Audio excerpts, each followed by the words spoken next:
Everyone, welcome back to my channel. আজকে আমাদের লাদাখের 4th ডে। এটা হচ্ছে আমাদের ব্রেকফাস্ট আজকে সকালের। এখানে আছে ব্রেড দিয়ে গেছে, এখানে এটা মনে হয় পোহা দিয়েছে, খুব ভালো। ব্রেড জ্যাম দিয়েছে, এখানে হচ্ছে একটা গ্রেভির কিছু একটা দিয়ে গেছে, বললো পুরি নিয়ে আসছে আর আমাদের অমলেট আসবে।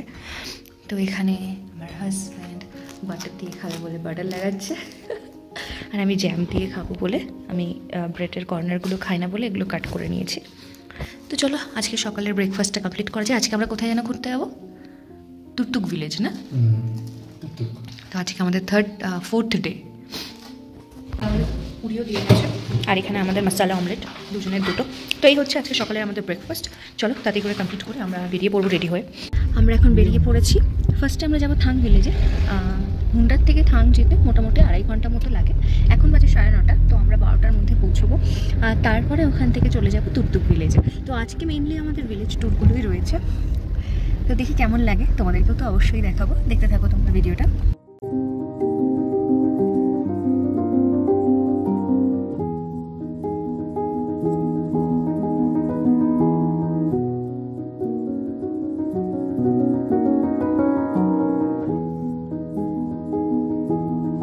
তুকতুক যাওয়ার রাস্তাটা ছিল ভীষণই খারাপ। হ্যাঁ, কিছুক্ষণ পরে অবশ্যই ভালো রাস্তা পেয়েছি ঠিকই, কিন্তু এই আগের 3 দিন যেমন ঘুরেছিলাম, যেমন রাস্তা পেয়েছিলাম তেমনটা এখানে ছিল না। যথেষ্টই ভাঙাচোরা রাস্তায় কাজ হচ্ছিল। তো সেভাবেই আর কি একদম অফ রোডিং করতে করতেই আমরা এগিয়ে যাচ্ছিলাম। আমাদের তখন মনে হচ্ছিল অন্নপ্রাশনের ভাত উঠে আসবে, আর রিগ্রেট ফিল হচ্ছিল সকালে যেন আরও খাবারটা কম খেলে ভালো হতো। রাস্তা এতটাই পরিমাণে খারাপ ছিল এখানে। তোমরা দেখতেই পাচ্ছ এখানে কিন্তু রাস্তায় কাজ হচ্ছে, যেটা আমি একটু আগেই তোমাদেরকে বললাম। আর এখানে যারা কাজ করে তারা শুনলাম বেশিরভাগ সব উত্তরপ্রদেশ, বিহার এইসব জায়গা থেকে এসে কাজ করে। এদের লাইফটা কতটা কষ্টের, ওখানে যেখানে আমরা ঠিকমতো শ্বাস নিতে পারি না বা একটু বেশি চললেই হাঁপ ধরে আসে, এখানে তারা কঠোর পরিশ্রম করে রাস্তা তৈরি করে যাচ্ছে। আর ওরা ওখানেই থাকে তাঁবু টাঙিয়ে টাঙিয়ে। মানে দেখে নিয়ে সত্যিই আমরা ভীষণভাবে অবাক হচ্ছিলাম। বলছিলাম তখন যে এদের লাইফ সত্যি কতটা কঠিন। রাস্তায় কাজ চলার দরুন কিন্তু এরকম আমাদের কিছুটা সময় জায়গায় জায়গায় দাঁড়িয়ে পড়তে হচ্ছিল। ওরা রাস্তা ফাঁকা করে তারপরে এক একটা গাড়ি ছাড়ছিল। পথে এখানে একটা আর্মিদের বেস ক্যাম্প টাইপস বলতে পারো, একটা ওয়ার মেমোরিয়ালও আছে। সেখানে আমরা কিছুক্ষণের জন্য দাঁড়িয়েছি। বেশিক্ষণ এখানে টাইম ওয়েস্ট করবো না, চলে যাব। দেখাই তোমাদের। এখানে একটা ক্যাফেও আছে আর্মিদের।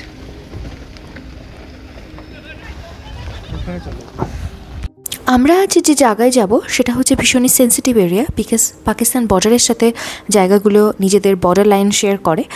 আর এর সাথেও এদের এখানে অনেক রকমের হিস্ট্রি রয়েছে। যেরকম আগে এই 4টে গ্রাম, যে 4টে গ্রামে আমরা যাচ্ছি সেগুলো পাকিস্তান অকুপাই করে নিয়েছিল, পরে সেটাকে ইন্ডিয়া আবার নিজেদের দেশে ফিরিয়ে আনে। এখানে রাস্তাতে অনেক জায়গাতে ভিডিওগ্রাফি অ্যালাউ ছিল না, আর অনেক জায়গা এমন ছিল সেন্সিটিভ এরিয়া যেখানে আমরা নিজেরা ভিডিও করলেও সেগুলো পোস্ট করবো না, বিকজ দেশের জন্য এইটুকু মেনটেন করা সত্যি ভীষণ জরুরি। আর আজকে পুরো রাস্তা ধরে শায়ক রিভার আমাদের সাথেই ছিল, কারণ এই রিভারটাই চলে যাচ্ছে পাকিস্তানে। আমরা অলমোস্ট চলেই এসেছি।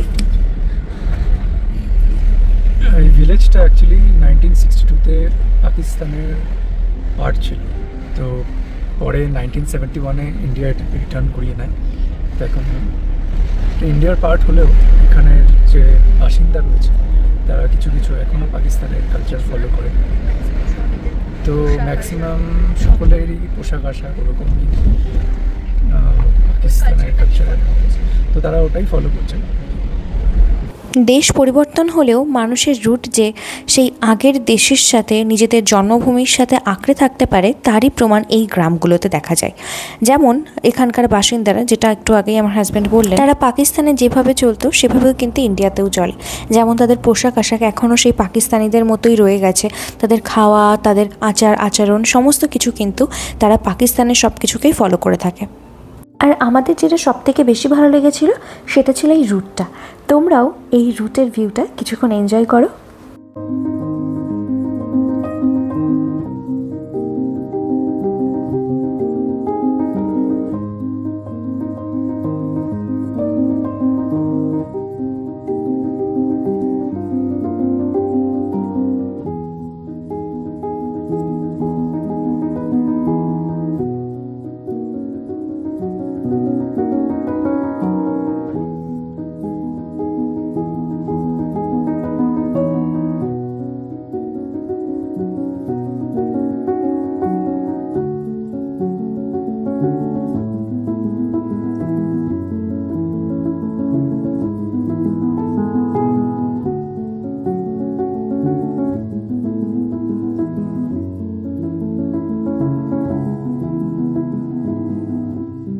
তো এই আসছে থাং, ইন্ডিয়ার সব থেকে লাস্ট ভিলেজ,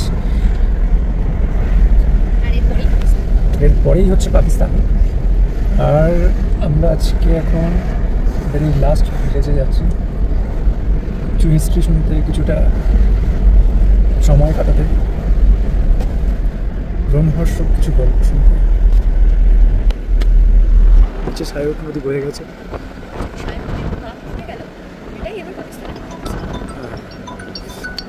এটা এবার পাকিস্তানে ঢুকে যাচ্ছে। हेलो अस्सलाम वालेकुम। ठीक है ये नाम बढ़िया बढ़िया ये दे इधर तो बस दे था का दे दे था बस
তো এখন আমরা আছি ইন্ডিয়ার লাস্ট ভিলেজে, আর ঠিক আমার সামনেই রয়েছে পাকিস্তান। বাইনাকুলার দিয়ে আমরা দেখবো আর এখানকার স্টোরিও শুনবো, কিছু ফটোটা তুলে নিই। আর এই ওপরটাতেও যাওয়া যায়, ওপরটা থেকেও ভালো ভিউ পাওয়া যাবে, এখান থেকেও দেখা যাবে, বাট আমরা ওপরে গিয়েই দেখবো। এই যে পাকিস্তান।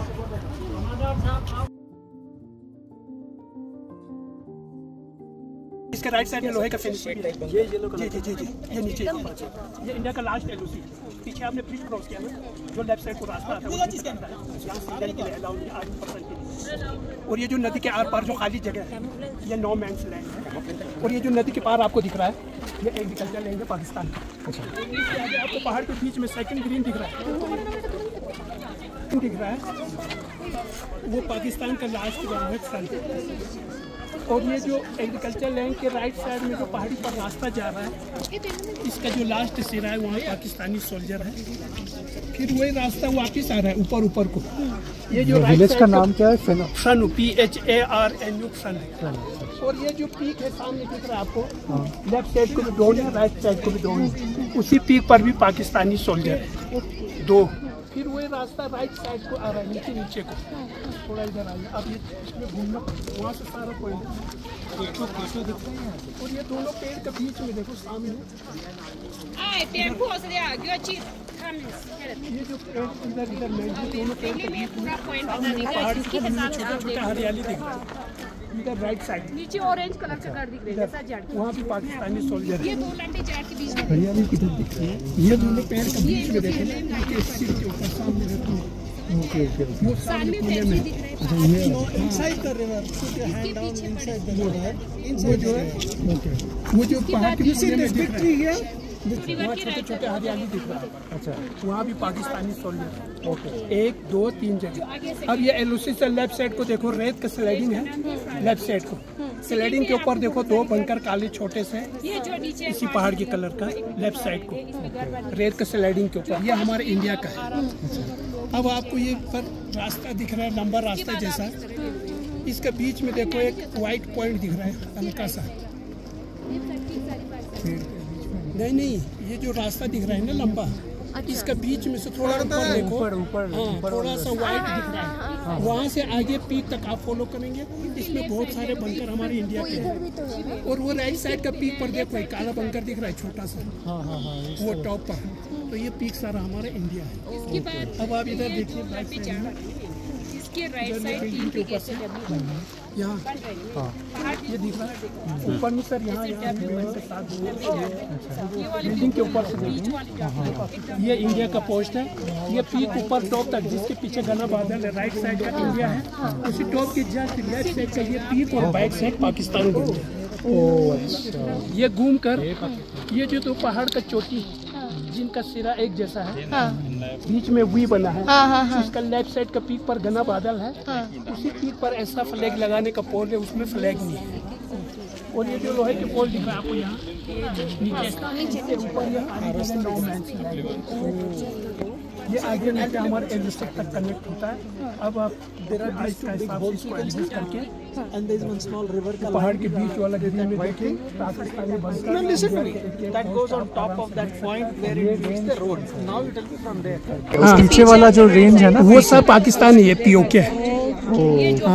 ये वो इधर उधर वो पहाड़ नहीं दिखता, क्या बोले उसका नाम, काराकोरम, केटू वेटू कुछ नहीं दिखता है, सब झूठ है। केटू तो वो अलग है, इस रेंज में है।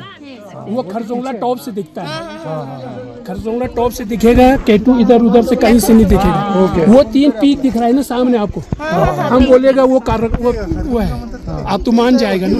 नहीं, लेकिन हम झूठ नहीं बोलेंगे। वो कारगिल रेंज में पड़ता है। अच्छा, केटू पड़ता है इस रेंज में। अच्छा, वो खरजोंगला टॉप से दिखेगा। इस पहाड़ के पीछे से केटू कैसा दिखेगा, ये सब झूठ है।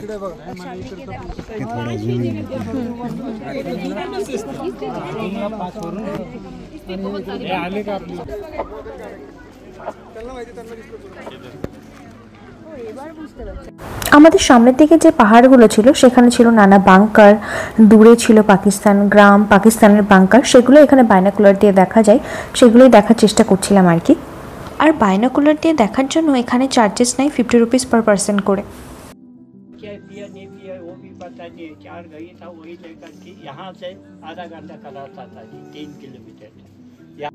এখানে একজন বয়স্ক মানুষ ছিলেন যিনি গল্প শোনাচ্ছিলেন সবাইকে কিভাবে এক রাতের মধ্যে পাকিস্তান থেকে ইন্ডিয়াতে তারা ফিরে এলেন। তিনি তখন অনেক ছোট ছিলেন, কি হয়েছিল সেই সমস্ত গল্পই এখানে শোনাচ্ছিলেন। থান থেকে বেরোনোর সময় আমরা এখান থেকে কিছু ড্রাই ফ্রুটস কিনে নিয়েছিলাম। এখানে যারা ওই গল্প শোনায় বা ওই বাইনোকুলার দিয়ে দেখতে দেয় তাদেরই ওখানে ড্রাই ফ্রুটসের দোকানও ছিল, তো সেখান থেকে আমরা কিনে নিলাম। তারপরে আমরা বেরিয়ে পড়লাম আমাদের নেক্সট ডেস্টিনেশন টুকটুকের দিকে।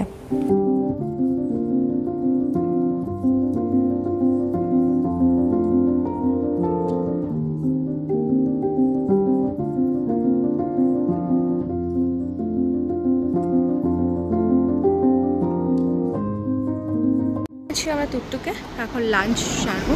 আর দেখো আমাদের সামনে দিয়ে একটা খুব সুন্দর নদী মতো বয়ে যাচ্ছে।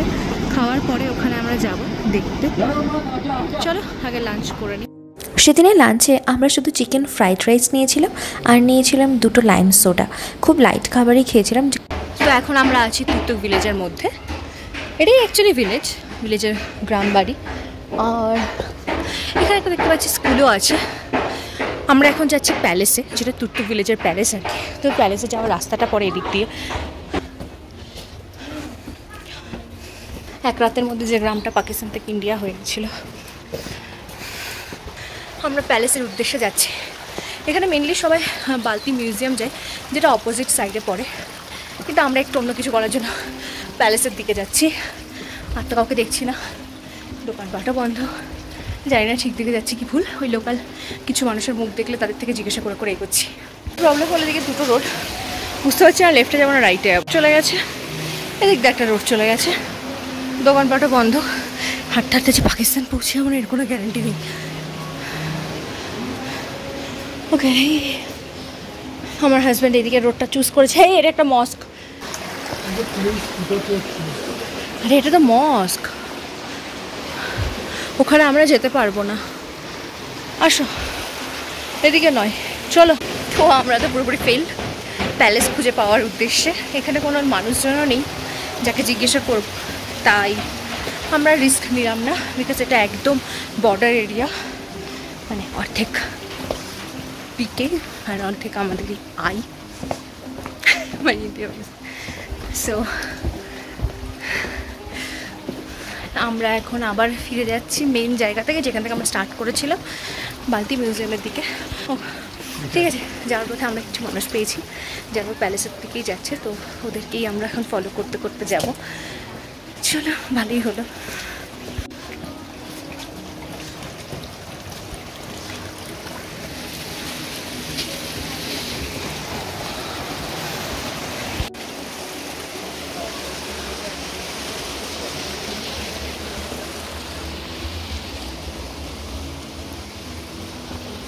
ओ हाँ, म्यूजियम मिला हमें। हाँ, हम पहुंच गए हैं पैलेस की तरह।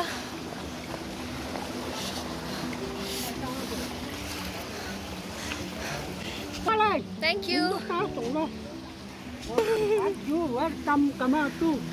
Thank you, thank you.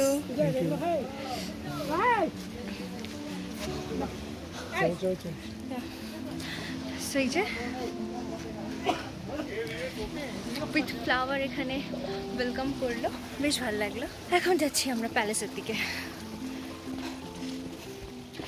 টিং টিং টিং। এই প্যালেসটা মিস করে দিলে তো সত্যি মনে হতো তখন যে মিস হয়ে গেল। এখন বাজে ওই 3টা মতো।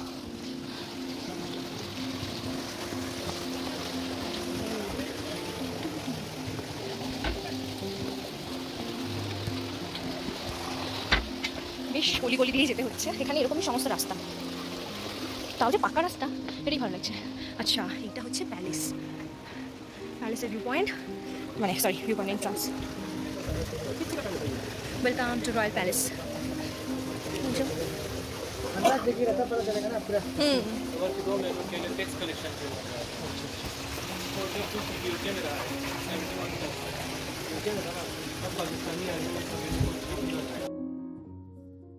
প্যালেসের এন্ট্রি ফিস ছিল 100 রুপিস পার পার্সন করে। তো আমরা এখান থেকে টিকিট কেটে নিই, আর সাথে করে আখরোট খেতে দেয়। এখানকার লোকেরা বালতি কমিউনিটি থেকে বিলং করে, যার অর্ধেকের বেশি পাকিস্তানে রয়েছে। তো এখানে ওদের কমিউনিটির হিস্ট্রিগুলোই শেয়ার করে। हिंदी इसका जो नाम है गिलगित बल्तिस्तान है। रेड जो पार्ट इस मैप में पार्ट चाइना में, जिसे हम अक्साई चीन कहते हैं, चाइना को पार्ट कश्मीर, बाकी 45% ही जम्मू एंड कश्मीर का हमारे पास है, और हम यहाँ पे तुर्तुम है। हम इसको पीओके बोलते हैं, इस पार्ट को हम पीओके बोलते हैं, पाकिस्तान को पार्ट कश्मीर बोलते हैं। मगर इसका जो मेजर जो पार्ट है वो गिलगित बल्तिस्तान है।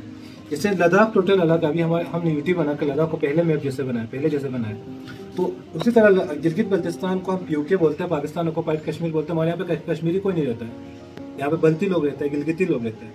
पाकिस्तान का दौर खत्म होने के बाद लेडीज लिविंग रूम उन्होंने किचन में कन्वर्ट कर लिया, टिपिकल बल्ती खानदानी किचन में आपको पहले आपने मेंस लिविंग रूम यहाँ पर सिल्वर कॉपर पत्थर की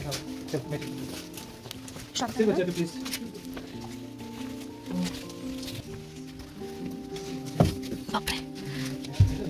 জানতাম তুমিই খাবে, আরো নিচু করতে হবে তোমাকে। सो रूम्स काफ़ी छोटा बनाते था कि रूम के अंदर गर्मी रहे, रूम्स की छत काफ़ी छोटा बनाता था कि हीट अंदर रहे, क्योंकि थोड़ा ये फायर प्लेस है, थोड़ा सा जलाने से एकदम रूम गर्म हो जाती है। रूम छोटा होने पर स्पेस कम होते हैं, तो दीवारों के अंदर स्पेस बनाया गया, और हर एक खिड़की के नीचे स्पेस बनाया। जो स्पेस होता है स्पेस उन्होंने बॉक्स में यहाँ पे टिबेटन और पर्शियन इंसेंस है, ये सुराहियाँ हैं, धूपदानी है, ये समावर है। समावर पता है आपको समावर एक रशियन वर्ड से निकलता है। समावर मीन्स सेल्फ मेकिंग केटल। ऐसा केटल रशिया में पाया जाता है, बल्तिस्तान, यहाँ से हवा जा रही है नीचे से ना, हवा के लिए वेंटिलेशन बन जाता है। ये चिमनी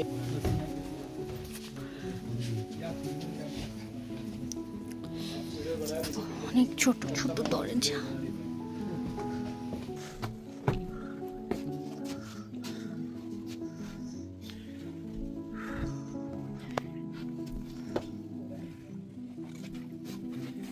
अंदर जा नहीं पाए, और सिटिंग लेवल पे आप बैठ कर बाहर देख सके। बाद में इसको किचन में कन्वर्ट कर लिया ताकि पाकिस्तानी हाई कोर्ट दिखाने के लिए यहाँ पर भी रॉयल फैमिली रही है। टिपिकल बल्ती खानदानी किचन कुछ इस तरह होता है, ठीक है। आप तो मुझे यहाँ पे जितना बर्तन रखा है सारा पत्थर के बर्तन रखे, ये तांबे के बर्तनों के ऊपर आप नक्काशी कर रही है। ये ग्रेन स्टोरेज है, अनाज बना चाहिए निकाल लेते थे। ये पत्थर का ये पत्थर यहाँ पे चूल्हा जलाता था, आप इसकी रेफरेंस आप देख सकते हो, ठीक है। और पास कीजिए, ये सारा समावार है, बल्तिस्तानी समावार जो मैंने आपको दिखाया ना वही है। इसी की जस्ट ऊपर और एक बल्कनी, वहाँ पे इनकी आवृत्ति इनकी बातें ऊपर से सुन रही थी या देख रही थी, ठीक है ना। तो यही सी बातें होता था। बाद में हम अंदर जाएंगे, पहले हम ऊपर जाएंगे। ऊपर एक रूम खुला हुआ है जिससे दीवाने खास है, मेंबर होंगे, वो आपको हिस्ट्री बताएंगे और आप के सामान अपने टाइम के हिसाब से वहाँ बैठ जाएंगे, ठीक है ना।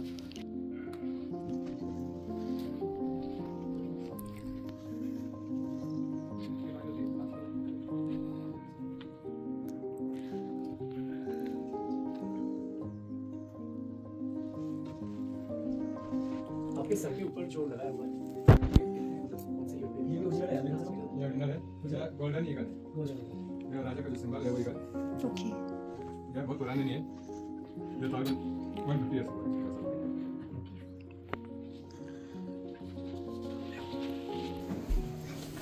এটা রিয়েল হ্যান্ড, এত বছর ধরেও রয়েছে প্রিজার্ভ করা।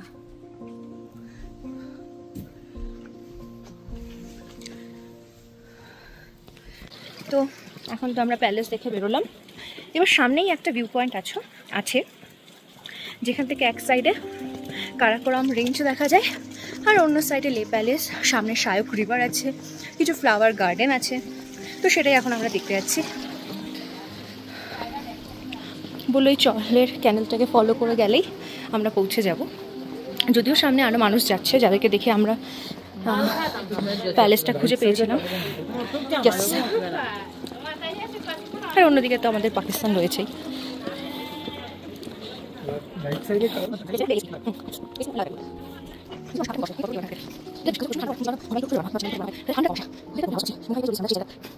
ও নাইস প্লেস। ऐसा ही लग रहा है, वो वहाँ देखा था ना।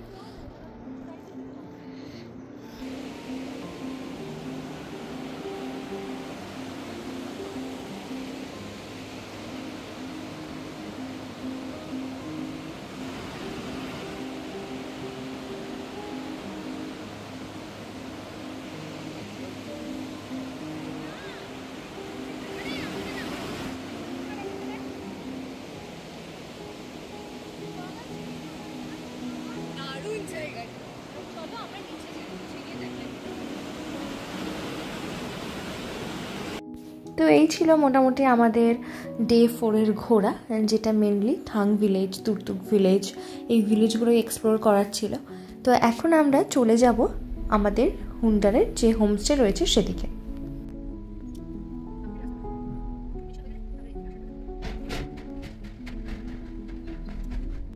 যাওয়ার পথে আমরা একটা ভিউ পয়েন্টে দাঁড়িয়েছিলাম।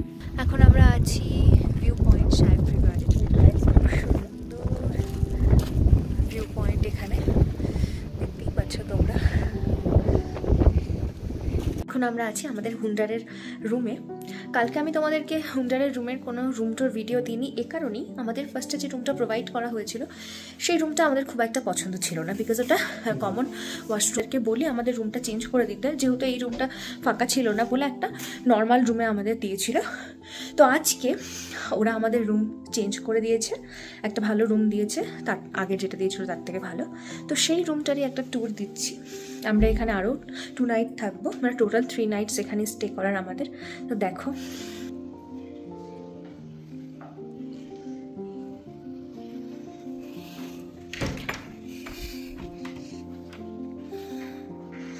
এটা হচ্ছে রুমটা, এটা হচ্ছে বেড। সবে আমরা এলাম আর কি ঘুরে, তো কিছু জিনিসপত্র এখানেই রয়েছে। আমরা ওদেরকে চাবি দিয়ে গেছিলাম সকালে, ওরা আমাদের লাগেজগুলো এখানে এনে রেখেছে। একটা রুম, বেড, বেডের পাশে 2টো সাইড টেবিল। এখানে একটা জিনিস দেখলাম, 2টো সিঙ্গেল বেডকে জোড়া লাগানো আর কি। এখানে 2টো চেয়ার দেওয়া আছে, এদিকে একটা বড় সড়ো ওয়ার্ড্রপ আছে, মিররও আছে, যেটা আমাদের হোটেলে ছিল না, লেতে যে হোটেলটায় ছিলাম সেখানে ছিল না, একটা ওয়াশরুমে ছিল শুধু। আর এটা হচ্ছে মেন অ্যাট্রাকশন, সেটা হচ্ছে ভিউ। এখান থেকে এই জানলা থেকে খুবই সুন্দর একটা ভিউ কিন্তু দেখা যায়। দেখো, রুম থেকে যদি এরকম একটা ভিউ দেখা যায় তাহলে আর কি চাই, কত সুন্দর তাই না? আর এদিকে আছে, আচ্ছা আগে পর্দাটা দিয়ে দিই, বাইরে লোকজন আছে। আর এদিকটা হচ্ছে আমাদের ব্যালকনি। চলো ব্যালকনিতে যাওয়া যাক। আমিও এখনই যাচ্ছি, বাবা বাইরে ভালো ঠান্ডা আছে। দেখো এটা হচ্ছে হোটেলের আউটসাইডটা, পেছনটা বেশ পাহাড় জঙ্গল, এখানে বনফায়ার হয়, দেখেই নিশ্চয়ই বুঝতে পারছো তোমরা। এখানে অনেক সিটিং অ্যারেঞ্জমেন্ট করা আছে, দূরে পাহাড়, সামনে পাহাড়, ফুলের বাগান, এখানে আমাদের রুম, এখানেও বসে বসে কিন্তু আমরা একটা ভিউ এনজয় করতে পারবো। আমাদের হুন্ডারের হোটেল বা হোমস্টে যাই বলো না কেন, এখানে সব হোমস্টেগুলোই জাস্ট একটাই, মানে গ্রাউন্ড ফ্লোর, আপার ফ্লোরের কিছু ব্যবস্থা নেই এখানে। তো এই হচ্ছে, তো আজকের ঘোরাটা আমাদের কমপ্লিট হয়ে গেল, আমাদের লাদাখে ডে 4 কমপ্লিট হয়ে গেল। আজকের ভিডিওটা এখানেই এন্ড করছি, কালকে আমরা যাব সিয়াচেন বেস ক্যাম্পে। তো সেই ভিডিওগুলো দেখার জন্য আমাদের চ্যানেলটিকে অবশ্যই সাবস্ক্রাইব অ্যান্ড ফলো করে রেখো। টাটা।